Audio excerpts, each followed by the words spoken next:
Heidi Gray McGill. Welcome to the show, Heidi. Thank you, Wendy Jo. I am so excited to be here and have a talk with your listeners. Yeah, Thank you. this is going to be fun. We know each other not at all. So, Exactly. I know. so Connection everything, is great in the family of God. yes, it absolutely is. And I was referred to you by Ann Harrison. Yes. And how do you know Same Ann? same thing. It is just the family of God. We Okay. connected through Facebook, and we both have blindness as an issue. And I just learned that she has an amazing heart for Jesus. And Yes, so she we have does. become fast friends. And she's an exceptional editor, by the way. Oh, really? Yes, Okay, I've she not is. used her in that Yes. capacity, but yeah, she's wonderful. We had a great chat. I really Yeah. enjoyed. She interviewed me when on a podcast she had a few years back, and so that's Right. how we connected. So I love that.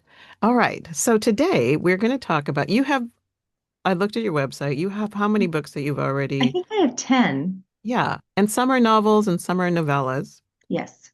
and we'll talk about the difference there a little bit. But the current one that is coming out this month, Hmm. November, Hmm. is actually a Christmas novella called A Place to Belong.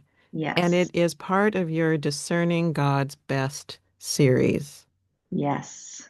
And Yes, it and is, I got to read it and thoroughly enjoyed it. I'm so glad. Yeah, tell us just a little synopsis about A Place to Belong.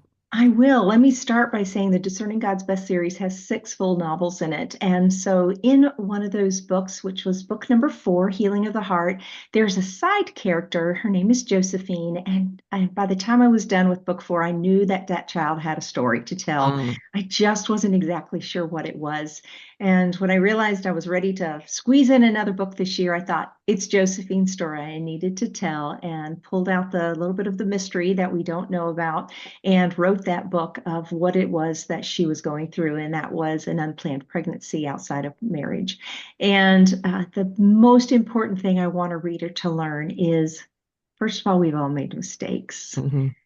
God not only forgives us, but He still has a plan and a purpose for us, even if we can't see it. And Yeah, sometimes when we spend time with brothers and sisters in Christ, we recognize that they are the ones that are going to help us get where we need to go. And that's where this book takes us, is there are some other people in this fictional town of Shumard Bend that then help Josephine decide and learn what it is that she is not only capable of doing, but what God has already prepared her for. right. And it's a historical novel as well. It's set It in what It is the is. era it's set in? Yeah, it's right after the Civil War, so in 1870s. In fact, one of the main characters is Jeremiah Remington, and he is a product of the Civil War. He's missing an arm, and Hmm. he is also going through his own journey of Right. healing. And Yeah. so it was a fun book to write. Yeah, it's very sweet, but it's also very real in the stuff that we face Yes, after we've made difficult decisions in our lives, and where do yes, we run, and how do we experience God in those moments? Yeah. So I love that it came from uh, out of your other books. yes. I have three books now that are connected to one small town, and I wrote one of them not knowing that I was ever going to write about that town again. But then those Yeah, characters, yeah, they just won't leave you alone, right? right. They come back talking to you, so it's interesting. But Yeah, but this book, you said it only took you about 4 months to complete the whole thing. right, right. So tell me, I have a question for you since Yeah. you've read the book. Did you feel like the book was truly a standalone and it gave you enough insight to say, oh, I think I might want to get to know these characters in the other books? Yeah, definitely. I recognize that Schumer Oak, what do you call it? What's the name of the Shumardo town? Bend. Yeah. Shumard Oak Bend, sorry. I've read it honestly, but that it is its own world, and that there's Yes. okay, there's much more to some of these characters that I recognized. I don't know their stories.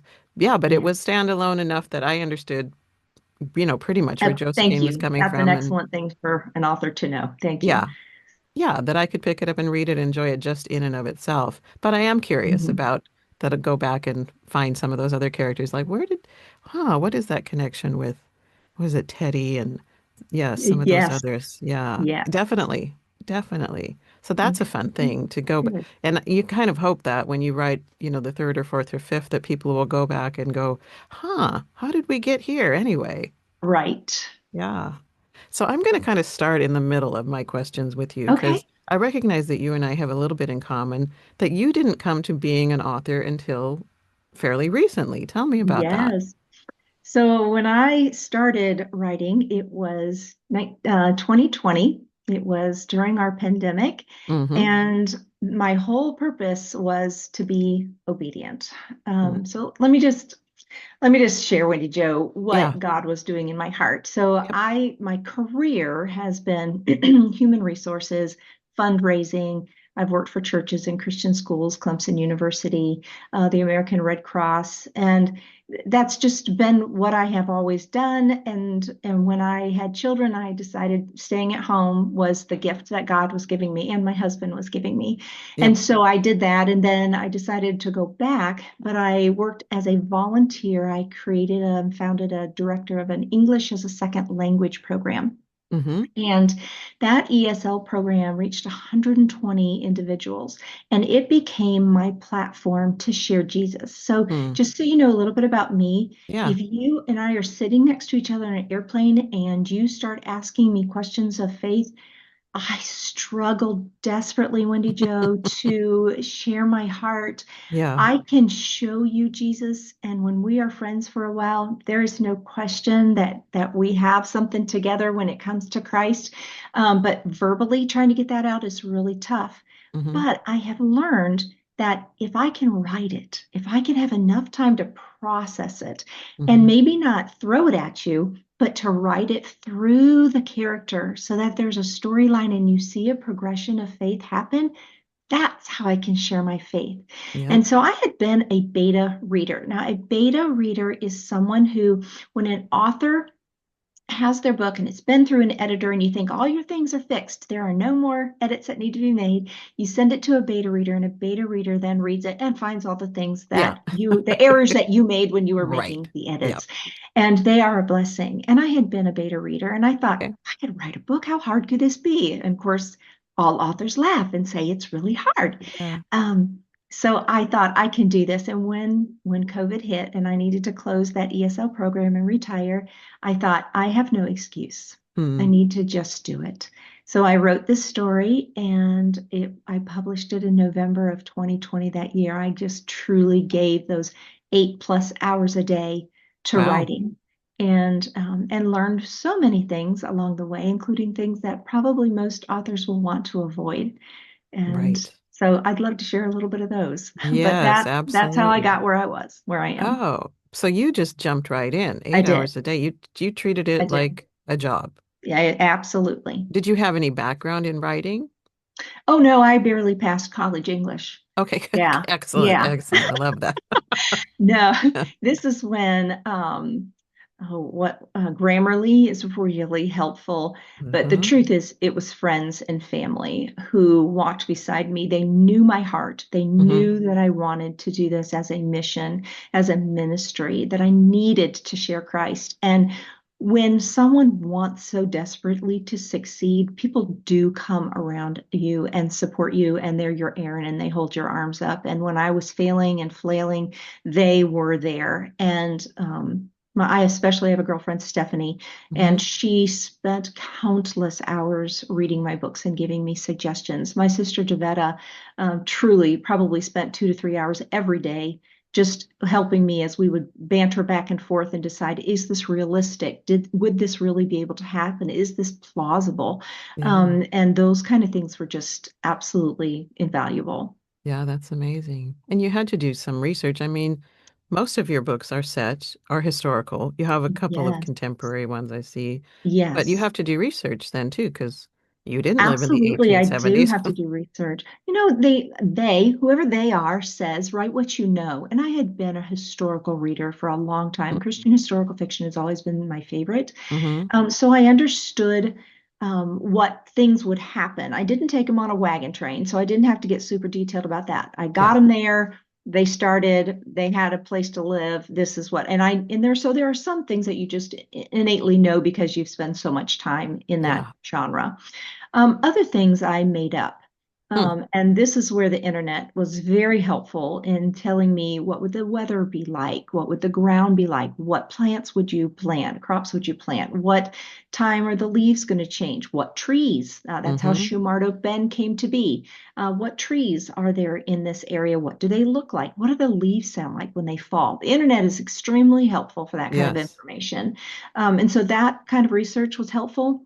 I have actually never been to this area of Missouri in where the Ozarks are. I Mm-hmm. would love to go someday. It is near what is now considered Poplar Bluff. And at one point, book four, I needed to do a tremendous amount of research because I needed to get my character from Philadelphia, from the university, back to Poplar Bluff. And I had to make sure that a railroad system was in Yeah. place and Right. where it needed to be as authentic as possible. And so that was actually fascinating. I have a little side story on that one is when I contacted the oh my goodness, I just like a Smithsonian. No, that is not right. Library of Congress. Oh my goodness, Okay. can't believe that I got that wrong. When I contacted the Library of Congress, of course, they are all over helping you find information. Well, we found, or I should say, they found they were missing some documentation. And I'm Hmm. telling you, you would have thought I was royalty. Those people, they assigned three individuals to me to find this one piece of information that is just like a little tiny blip in my book, Hmm. but it's authentic. And Yeah. they assigned these people to me and they did research and they realized their microfiche had been labeled and filed incorrectly. Hmm. So they found some of the information. They're still missing an entire year's worth of data and information and maps Oh my that they goodness. can't locate. Yes, well, at least at that time, they may have found Yeah. it by now. But there's so much help available to you. So if you're willing, you just Yep. have to take the time to do it. Yeah, absolutely. That's really fun. So you've never been to Missouri, but you I have write. not. Well, you Well, have I've a good been to excuse to Missouri. go. I went to Branson to go to see Okay. the Sights Okay. and Sounds Theater. Yeah, it Yeah. was fabulous. Yeah. But you live in the South. You live in South Carolina. I am in South Carolina. I'm just below the North Carolina border. I'm like 2 hours from the ocean and 2 hours from the mountains. I'm in a sweet spot of South Carolina. Beautiful. Is that born and raised or are you No, a Ohio transplant? is my home. My Okay. daddy was a pastor, so I've lived in Michigan and Maine, North Carolina, South Carolina. And I went back to college in Ohio. Okay. Yeah. Yeah, but you've never been out here to the West Coast. I know. Well, with Red Cross, I was out in Okay. Seattle during a would have been an earthquake. So Yeah, but we have those. Yeah. yes. We don't have hurricanes or Yeah. tornadoes, but earthquakes we do have. Yeah. Yeah. So you started this in 2020. You crank out a book in 1 year. How Yeah. did you get like the confidence in your writing skills? Did you have some tools? Did you go to conferences? I mean, there weren't any conferences open, but you could do online things. How did you get your writing skills up to snuff? Okay, this is a great question. Some of it is absolute necessity and that I had a purpose. Mm-hmm. Um, if we do not know our why of why we are doing this, we will quit. Hmm. This, you do not do this to make money. You do Yeah, not do this to make a name for yourself. right. You do this for a reason. And my reason is that I must have a platform to share Jesus Christ. And I know myself well enough that I'm not going to go and sit next to somebody and just give them a track and start talking. Right. That is just not me. Yeah. And I have to do this. It's part of my calling. The Great Commission is part of what God has Mm-hmm. called me to do. And so I feel it's not an obligation, it's a privilege to be able to do Mm. this. So some of it is that if you have an early copy of my book, you will say, "Oh, that's a great story. And boy, does she need some help. I think I had 12 points of view and I had so much head hopping on, which means you can Right. see what the other character is thinking. You were dizzy by the time you were done. But the story was so real. The story Mm-hmm. was so raw. And the story was so genuinely, purposefully made to draw someone to Christ that many people overlooked that. And I had the absolute sweetest things happen to me. I had three reviews that were 3-star reviews that came back and they said, first of all, this is a great story. This story shares the gospel of Jesus Christ very clearly. This author definitely has something to say, but, and all three of them gave me three comments of what was wrong with my book. Hmm. And because they had approached me in love, These are Yep. total strangers on Amazon. Yeah. Because they had approached me in love and they had and said something positive first and then given me what I would honestly say is constructive feedback. Hmm. I said, you know what? They are right. And I went and I started doing some serious research on Mm. how to write, that craft of writing. And I Yes. went back and I edited that book. And so I changed less than 10%, which Amazon will allow you to do that, change your book around. Hmm. So I changed less than Hmm. 10%, but now I have far fewer points of view, no more head hopping. It's a much more well written book, but boy, can you see a difference in my writing from book one to book six. Yeah, absolutely. That's what I say too, is that if I went back and wrote my first book now, it would be the same Oh, story, but it would yes, be a different book. But it yeah, was the best I could do with what I mhm, had back then. And thank God for editors who really, yeah, moved me in different directions that definitely needed to be moved. yeah, But, you're in the process of learning and you have to be willing to hmm, just be a student and learn yeah, again. So yeah. you mentioned that you had some books that you used to help you in that craft. Can you tell I us I what do. they I are? have some great ones. So this first one is how not to write a novel. Ah, I I found this book to be extremely helpful because I was doing all the wrong things. And so mm, this helped change my mindset of what I yeah. needed to do. How not Um, to write a how novel. not to write a novel. Another one was the first 5 pages. This book really gave me the insight of you must grab your reader immediately.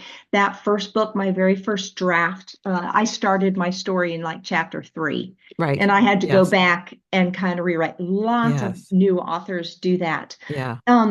And then the other thing that I'm really bad about was he said, she stood, he blinked, she sat. And so this book was Mm, this one is the Understanding Show Don't Tell. And this is a fabulous resource of how someone can get from writing those simple statements, which are considered, my brain has just stopped filtering to getting into saying more that the ground crunched beneath his feet. yeah. I'm still saying he walked, Yeah.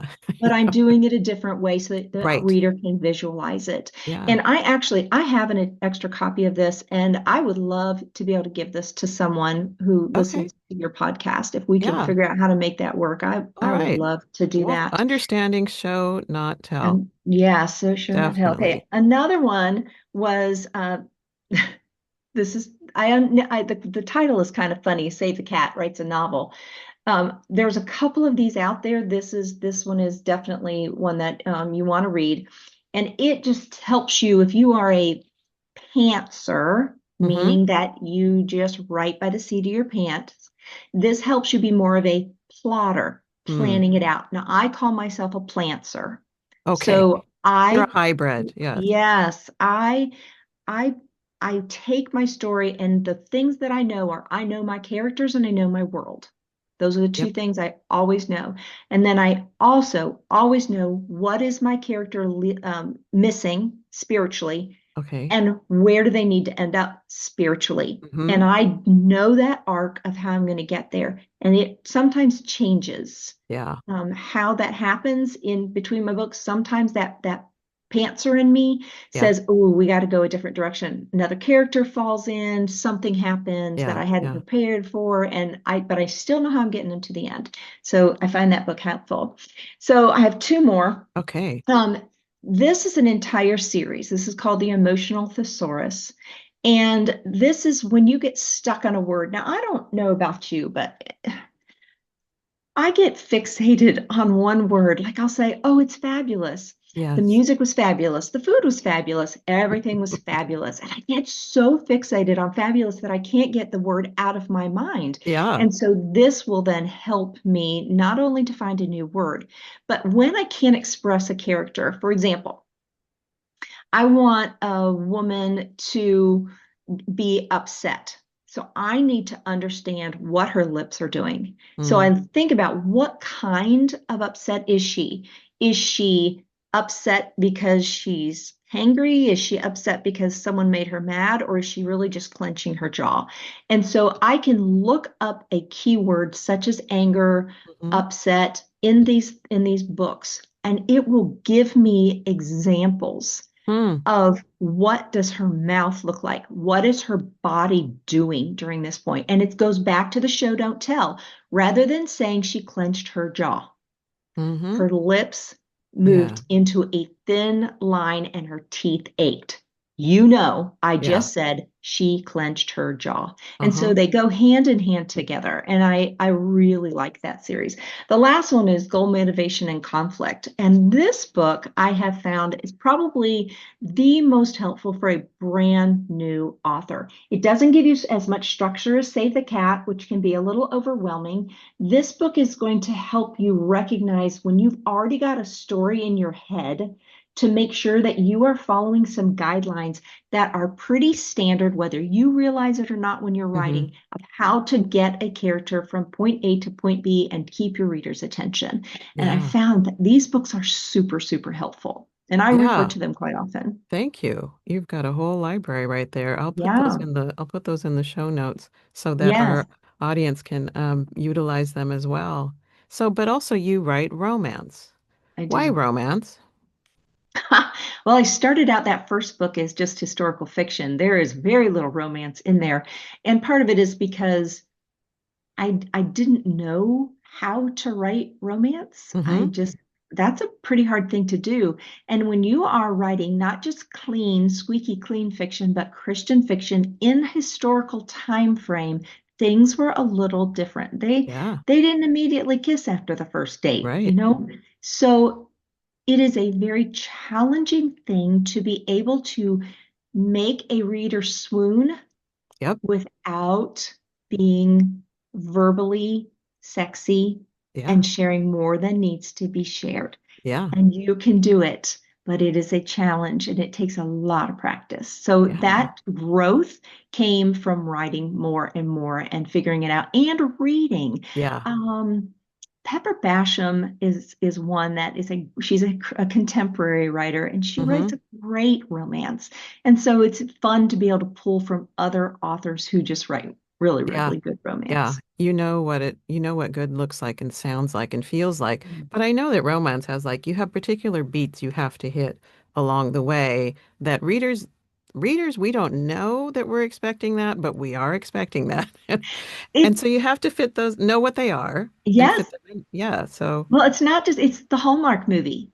You yeah. know, there's the meet up, there's the meet cute, but then there's the almost kiss. Mm-hmm. It almost happens. Right. Doorbell rings, the elevator opens. So Mm-hmm. it happens every time. And Yep. readers, the Hallmark watchers expect it. And if it doesn't happen, it's confusing. Yes. And we're a It little kind of throws you disappointed. out of the story. We're frustrated. Come on. Yeah. Yeah. So interesting. So you really have to know your genre. Yes. But I also think that we tend to write what we love to read. At least I do. Yes. I don't know why my books got to be so sort of fantastical, supernatural, but then I look back at the things that I loved even as a kid. I'm like, oh, those are the things that I picked up and just sunk into, just because I don't know, they appealed to me, to my sensibilities, the way that Yes. I'm wired. So yeah, I love that. Here we go. I say that all the time. I love that. I'm listening back to my own podcast. I'm like, I got to find another I phrase, but it's true. know, I know. So It's fantastic. how did you Fabulous. hear from God specifically on this new book, A Place to Belong? Because you've written a lot of books, and this one is very specific. How did you hear it from God to write this one? All right. First of all, I love how you worded that. And I will be very honest and say, I have never verbally out loud heard from God. Hmm. But when you spend enough time in God's presence, Yeah. you recognize his inaudible voice. Hmm. There is no question in my mind, first of all, that writing was what God would have me do. Hmm. That it's very clear, and because it moves so quickly and so fluidly, And that first book that I didn't even expect to do well, I just said I'm being obedient, did pretty well. And Hmm. so, it just was a confirmation from God. To me, that's how I hear his voice. Okay. When a character will not let me go. I wrote Yeah. book one, and Pete and Singing Bird story would not let me go, and knew I needed to write book two. When I was writing book three, I had all these ESL students. I was missing them desperately, Hmm. and I was thinking of all of their stories. And that is a book with two immigrants and Hmm. how they survive after, or actually before, the Civil War. um, it's pretty challenging. I Yeah. wanted to honor my ESL students without Yep. giving anything away. It's the conglomeration of their stories. And Hmm. I felt like God was very clear in saying, this will help you work through what you're going through. Um, Same thing with all of my other books. There's something about a character, and sometimes it's that I'm working through an issue Yep. and I can't figure out an answer. And so if I put that situation into a character and the character has to work it out, a couple things happen. First of Hmm. all, I get to see how God works from a bird's eye view. Yep. And when in my own life, I can't see that. I don't recognize that that God made me 3 seconds late. Therefore, I was not in an intersection when the semi ran through the stop line. Right. Yep. I can't see that doing XYZ is going to be harmful to my body, and therefore, when I'm 80 years old, it's going to make a difference. Hmm. You can't see those things, but when you're writing a book, you can. Yeah. Not only can I see that, but then I can make a choice of how my character responds. And that's the war within me. If I Hmm. choose this direction, this is going to be the result. And I see those consequences really clearly. Yeah. If I say, yes, these are the consequences that could possibly happen. But in my own life, I can't always do that. But man, in a Yeah. book, you can. And so when you say, how did you hear from about God through Yeah. this specific story, for a place to belong, that character, Josephine, Hmm. she first of all, she intrigued me. I had built in a little bit of a mystery in book four of who she was, kind of just left it open ended because I didn't have an answer. I just Okay. knew that there was something about her. And when it came to me, oh, this is what it is, I realized that it really didn't matter what the issue was going to be, but it had to be shame. She's Mm. carrying some serious emotional baggage. And Hmm. I realized that because I had a girlfriend that was just struggling to see her self-worth and her value. Hmm. And it had nothing to do with being pregnant, but it made my story easier to write. So Yeah. I used a basis of where I had been praying, where I had been focusing my intercessory prayers to help someone else, and this story just bloomed Mm. from it. It's beautiful too. I Thank you. I find that my books are like really long theological workouts of my own issues. Yes. I start out with a Yes. big what if of I don't even know what that means, God. How could that Right. possibly be you? And how does that work out? And then I spend, 120,000 words figuring it out. Right. Right. But Right. it's all what's stirring up within me. But yeah, I appreciate that journey as well. Yeah. It's a wonderful thing actually to be able to process Yes. sort of aloud and recognize. I like that you get perspective Mhm. about God's ways when you step back and write about somebody else, and then Yeah. recognize, oh, actually, this is all about me, the whole thing, actually. But you know what's funny? Right. I was writing, and the first book, like, I don't know if I'm ever going to write again because that one was a real labor of love. It took me like 3 years to do it because I Yeah. didn't know anything, figuring it all out. But I heard the Holy Spirit one day said to me, Wendy Jo, you have worlds within you. Yeah. You have whole worlds within you. If you will just allow me to sanctify your imagination and then you just Oh, trust me with it and let me run with it, you've got whole worlds in you. Like, oh, yes. well, then I've got a lot to explore yet that I've not Yeah. tapped into. And it's Yeah. such an adventure. It's such an adventure It writing. it Writing truly to is. create with your creator is quite an adventure. Yeah. And it is. You cannot do this on your own. Right. I mentioned before you have to know your why, but you Yeah. have to also know your baseline. And I am not capable. Wendy Jo, I do not have, first of all, I can't spell. And Right. there's a difference between envelop and envelope, Yes. and you don't catch it until you listen to it. Mm-hmm. So, Yeah. it is, it's more than just that you have your team of people that are going to help you. It is truly relying on the Lord because your Yes. purpose is to share Christ. That's where I am. That's my Mm-hmm. purpose for my Yeah. writing. So if my purpose is to share Christ, all those other things are going to come together with my team of people that'll help me. Now, you mentioned something very key in Yeah. that, your books are long, 120,000 Yeah. words. The best thing I have ever done was hire a developmental editor. Mm-hmm. Truly, you have to have someone who understands you. Yeah. You have to have someone that you know them well enough that they are doing this because they love you and want to help you, not hurt your feelings, Yeah. because that is probably the most crushing It kind of is. edit that you can have. Yep. That is where they say your book starts in chapter 3. Just throw out the first 2 chapters and figure out how to weasel that information in if you feel it's really important, or put it in a blog post, but it's Mm-hmm. not going in your book. Yep. It's where they say, your character, I loved him at the beginning. They totally lost themselves. They are floundering. They are mealy mouthed. They are doing you no favors. You either have to fix them up or you have to kick them out, kill them Yeah. off, do Yeah. whatever you have to do. And it's hard. It's But if very hard. you have a relationship with that developmental editor and you can trust what they are doing, your books will be so much stronger. Yes. Thank God for editors. Hmm. I've had several of them along the way now, and each one will say, I don't do what you do, but I do what I do to make what you do better. That is such a great way to say that.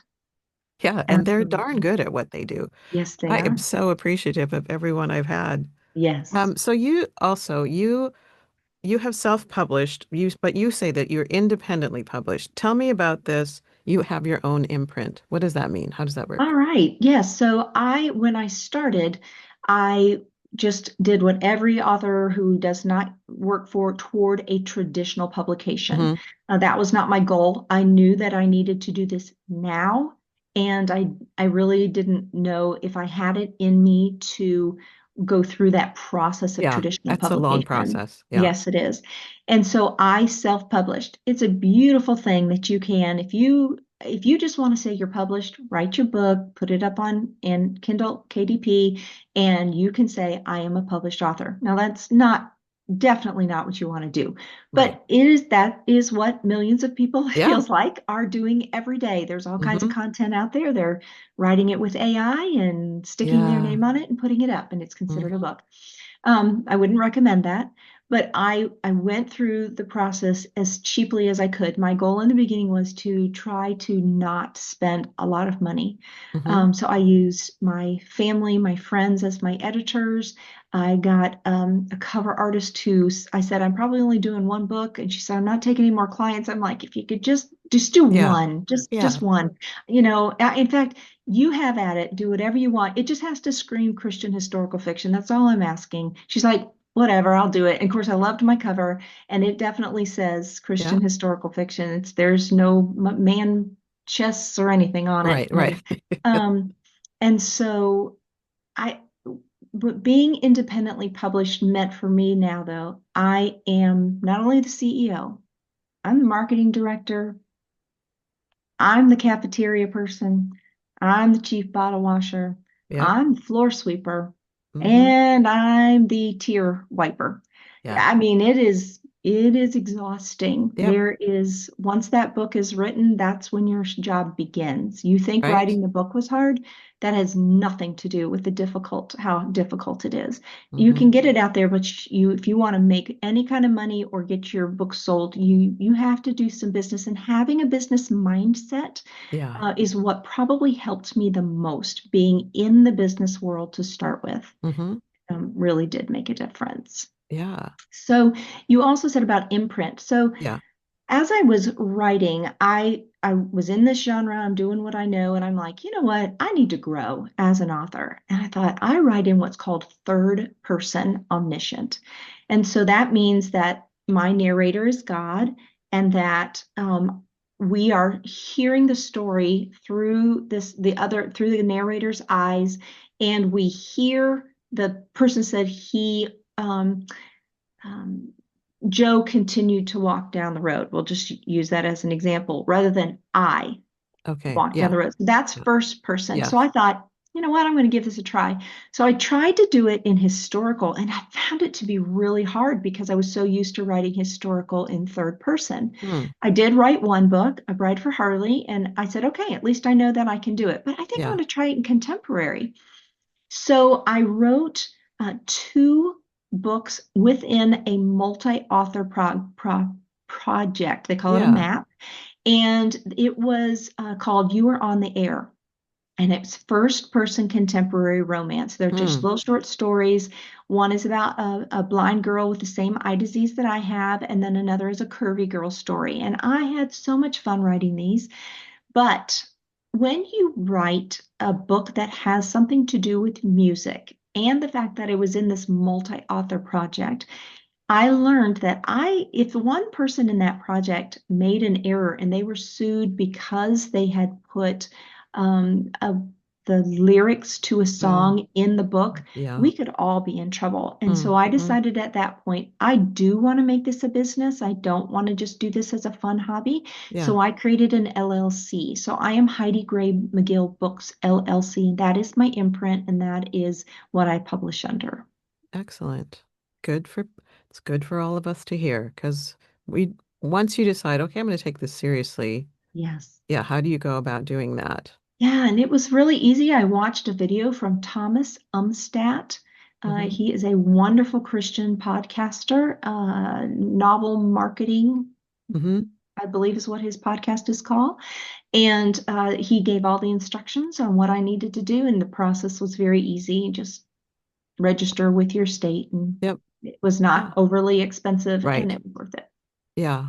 And then you have well control over your own property of Yeah. what it looks like and what you put into it and what you don't put into it. And you also have a little bit of control over timing of when it gets released and Yes. yeah, and some of those things that you don't have with traditional publishing. Traditional publishing has its own upsides, but I'm getting to be a fan of indie Yeah. indie publishing the further down the road I go. Yeah. I also wanted to ask you, I went on your website and looked at, you have a lovely website. It's easily Thank you. accessible. But you have you've entered a lot of contests, it looks like. And and a bunch of awards and things that you publish there, which is nice fun to look at. But how did you go about finding those contests, entering those contests? What's that all about? Fabulous question. So there are many that are free or cost very little money. You just have to send them a copy of your book. Mm-hmm. The ones you want to focus on are ones that you know are established. So anytime you get an email from someone out of the blue that says, your book is great, would you consider submitting it for an award? That's a red flag. There Yeah. is a verse in the Bible that talks about pride cometh before a fall. Yes. And that is a really good indicator that you're letting pride hit you, Mm. and it's not a good deal. So Yeah. don't open the emails.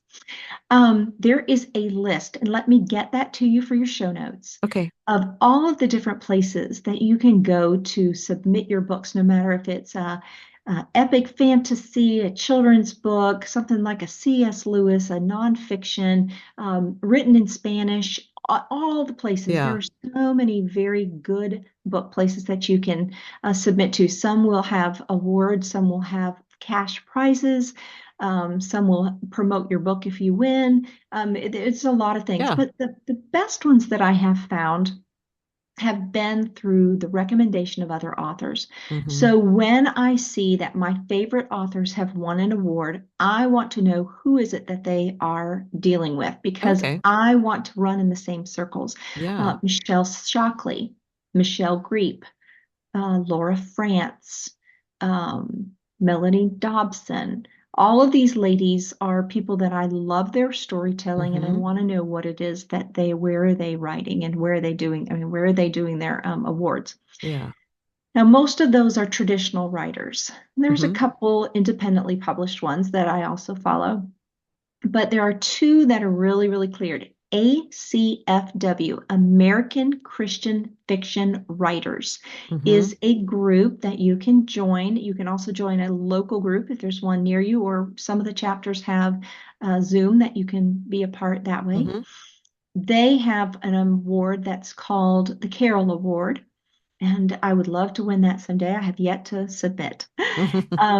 They also have what's called First Impressions and Genesis Awards. And those are, if you only have your first 5 pages, you can submit those. Mm. Those are mostly for individuals who are seeking traditional publishing. And a lot of publishers and editors will read those as judges and they'll Uh, say, ooh, this girl's got potential. hmm. Hmm. And then they will come alongside you and say, if you can get this to me, then I will be happy to read it for you. It doesn't mean you Okay. won anything, Yeah. but it does mean that I'll at least give you the time of day, Yeah. which is Right. a pretty big deal when you're Yes. going toward traditional to even Yes, get it that is. far. Another one, though, is the Blue Ridge Mountains Christian Writers Conference. And Hmm. that conference is held in Blue Ridge, South Carolina. I know you've got a couple over there on the East Yep. Coast. And those conferences also hold awards ceremonies. So that first book of mine that I was telling you about, Desire of My Heart, even though it was written still with a lot of points of view, it makes for a great audiobook because there are Mm. lots of voices and Okay. you can really get into it. So that Yeah. book actually was a finalist for a SELA award. That's a Oh, huge deal to me. That yeah. says a lot to not just my writing, but to my narrator. Yeah. And that's, I will be submitting again to that one. The Nest Award is another. It's a secular one, but they have an inspirational line. Mm. So you just need to find Yeah. what fits you best. I know that there's one called, oh, I've just lost the name of it, Willa Award, and it is strictly secular Westerns, Mm. that Louis L'Amour Oh, style. yeah. Yeah. And so you'll find what you Yeah. need if you are looking. And what is the what benefit have you found from entering those? Uh, Two probably of my biggest benefits are the, I guess you could call them bragging rights. It is definitely that you can say, I am an award-winning author. Yes. And that's a helpful Yeah. thing when you are trying to, in a 50-word bio, to be able to say award-winning Yeah. is a very good thing. But second of all, it puts you on an even playing level with those traditional writers. So, Mm. as an indie writer, I have now won the same award as a traditional author Hmm. published by Bethany House or Tyndall. Yeah. Those that says something. That Yeah. says the quality of my Yeah. writing matches what a traditional writer is doing. So to me, it helps cement in my mind that I'm on the right path. I'm doing Yeah. the right thing. Things are moving forward. And it's a credibility, I think gives you credibility with a Yeah, broader audience to say, oh, she's an award winning. Hmm, I'll check that yeah, out. And I yeah. see that you put it on some of your books on the covers. You On can put on them my on. website, yes, I Yeah. did put them Okay. on, but on the actual book, I have They're not. not. Okay. Mhm. Okay. That was interesting to look at. Also, I've I've been sort of stalking you I love that. because I don't know you at all. So I I know gotta get to know exactly. this woman before I sit down and chat with her. But I noticed that you have audiobooks, but you have like free audiobooks on your YouTube channel. What is that Yes. all about? I'm so excited that you asked me this. Okay, I don't know if you know Misty M. Beller. She Mm-mm. is a historical fiction writer. She's one of the top in Christian fiction. She's been writing, I think, since 2012 or 13, somewhere around Okay. that point. She probably has 40 or 50 books at this point. She has mentored me and given me some fabulous information. So when you publish to Amazon, Mm-hmm. if you are exclusive to them, that means Yeah. you can put your ebook in Kindle Unlimited. And Yeah. that's where I get a lot of my pages read. And I get paid for Yes. every page read. So just to your listener, just like you would tip your server at the restaurant, please scroll all the way to the end of the book so that you can tip them for those pages, even if you didn't read them, because I Right. get paid for every page Every read. page. Right. Yes. It's not much, but it is something. Yep. And so if I have my paperbacks, and I sell them on other platforms because that paperbacks are not exclusive to Kindle, Right. I'm not competing. Those books aren't competing. I'm reaching other readers that I would not normally reach. Mm-hmm. So when I put my audiobook up, I put it up on what used to be called Findaway. Now it's called Yes. In Audio. Rather than Yep. being exclusive to Amazon, I put it up. So now my audiobooks are on Hoopla and Libby through your library system and Overdrive, um, Yeah. Spotify, All Apple, over the all place. the Yeah. places, Mm-hmm. all the places. That's not competing with each other. Right. I have people who only use Kobo, Yep. and that is where they read my book. I Yep. have people that are still only going to go to Audible. Yep. That's they have a subscription. That's where they're going to read my book. So YouTube giving Mm-hmm. it free is not a competition because I'm monetized on YouTube. And so the watch hours that I get pay me actually more than what I get from all those other combined ebook sales. Really? And my reach is further. Now, I did not believe this until I started to get some comments. Yeah. YouTube has this thing where it shows you where the people are from. Yeah. China, Nigeria, India, it lists them Mm-hmm. all, and there's a lot of people. But then I started getting comments from people saying, I just want you to know I'm from Nigeria. I'm a truck driver. I listen to your books. It is so fabulous. Thank you for providing Christian content. South Africa, the same thing.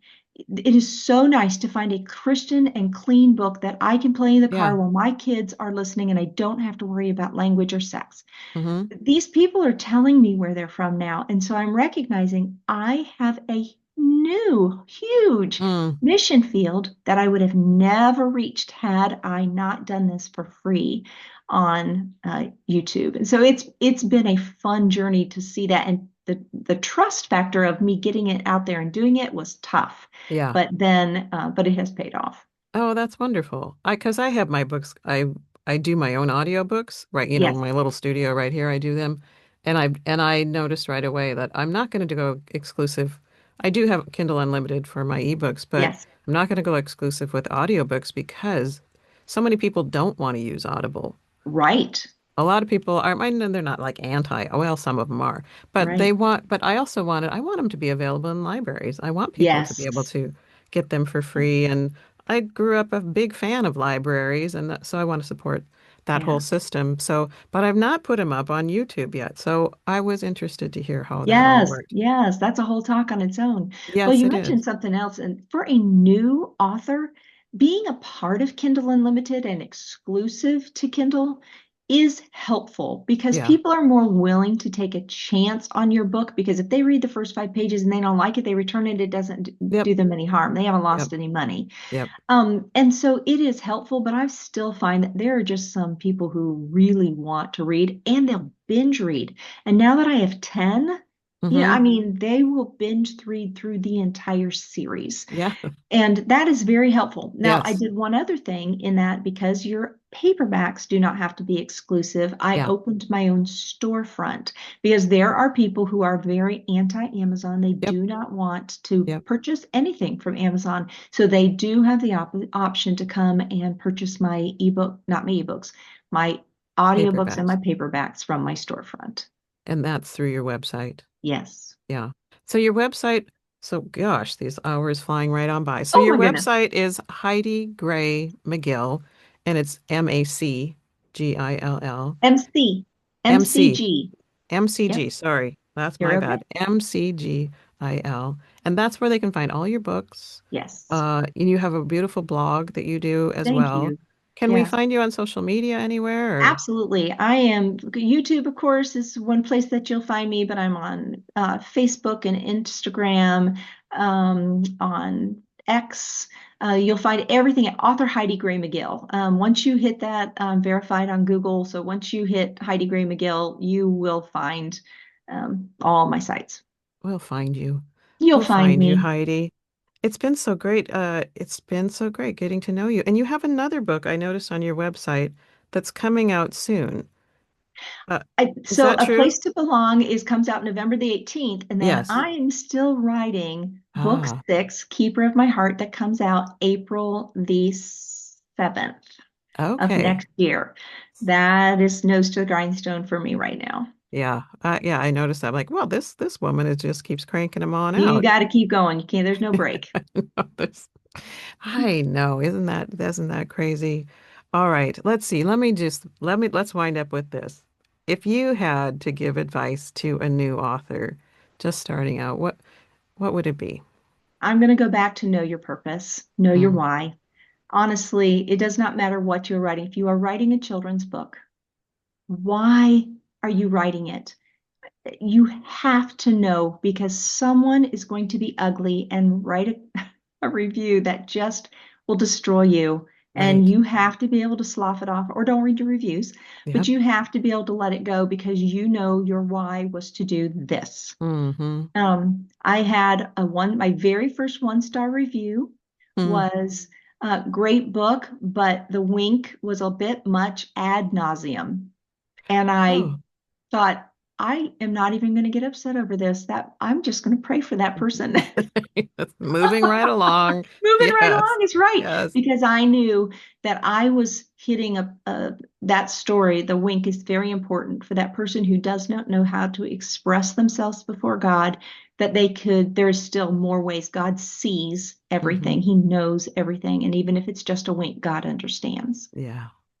Beautiful. So know your why Know your why. because it's a long journey and Mm, you gotta be grounded in the why. I yeah. appreciate that very much. All right, folks. I'm going to wind this up. A Place to Belong is the name of the novella. It comes out live November 18th. 18th. Okay, so coming up real soon. But there's a lot of books that are already out there. So you Yes. could go back and get yourself well established in Heidi's stuff before you get to A Place to Belong so you would know where Josephine comes from. That's Yes. my recommendation. And then please leave her some reviews, some Yeah. wonderful reviews. Yes. It's very, very helpful to authors. Anything else you want to add before we close? Wendy Jo, I just really appreciate you not only taking the time to speak with me, but that you are doing this as your why, your ministry to serve other authors. There is a contact form on my website. If someone has a question for me, I would love to be able to help them through the process and pay it forward. Other people did it for me, and I know that it is a journey, and I love to encourage other authors. Yeah, absolutely. So look Heidi up on her website if you want to get in contact with her. She is a wealth of resource and a beautiful soul on top of Thank that. you. So thanks, guys, for listening. As always, I love and appreciate you. Blessings and peace. Shalom, shalom.